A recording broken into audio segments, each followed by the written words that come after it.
आखिर युधिष्ठिर ने समस्त नारी जाति को श्राप क्यों दिया था। नमस्कार दोस्तों, मैं हूं कार्तिक ठाकुर। आप देख रहे हैं कार्तिक ऑफिशियल 4K।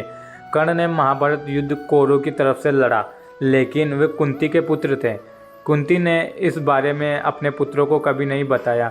जब युद्ध के दौरान अर्जुन के हाथों अंगराज कर्ण की मृत्यु हुई, तब वह कर्ण की मृत्यु पर विलाप करने लगी। तब युधिष्ठिर ने अपनी माता से शत्रु की मृत्यु पर आंसू बहाने का कारण पूछा। अपनी माता कुंती की एक भूल के कारण धर्मराज युधिष्ठिर ने समस्त नारी जाति को एक श्राप दे दिया था।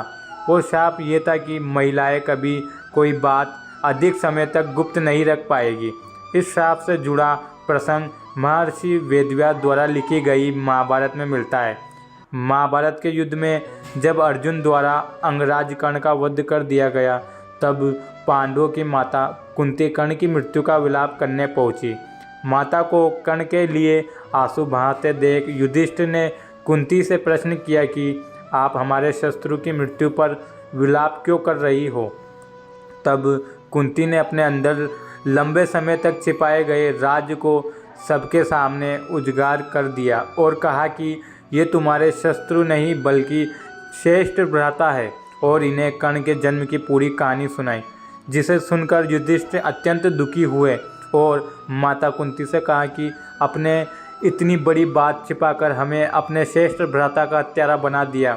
जिस पर युधिष्ठिर ने क्रोध में आकर समस्त नारी जाति को श्राप देते हुए कहा, मैं आज समस्त नारी जाति को श्राप देता हूँ कि वे अब चाहकर भी कोई बात अपने हृदय में छिपाकर नहीं रख पाएगी। जनश्रुति है कि धर्मराज युधिष्ठिर के इसी श्राप के कारण स्त्री अपने भीतर कोई भी बात छिपा नहीं सकती। सूर्यपुत्र कर्ण के जन्म की कहानी। कुंती ने अपनी तपस्या से ऋषि दुर्वास को प्रसन्न कर लिया था, जिस पर प्रसन्न होकर दुर्वास ने कुंती को एक मंत्र तथा वरदान दिया कि तुम इस मंत्र द्वारा जिस जिस देवता का आह्वान करोगी, उसी के अनुग्रह में तुम्हें पुत्र प्राप्त होगा।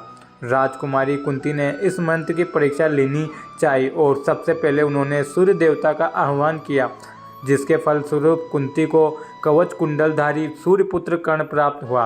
परंतु लोक लज्ज के डर से कुंती ने उसको नदी में प्रवाहित कर दिया, लेकिन कुंती को अपने इस पुत्र को मोह हमेशा लगा रहा।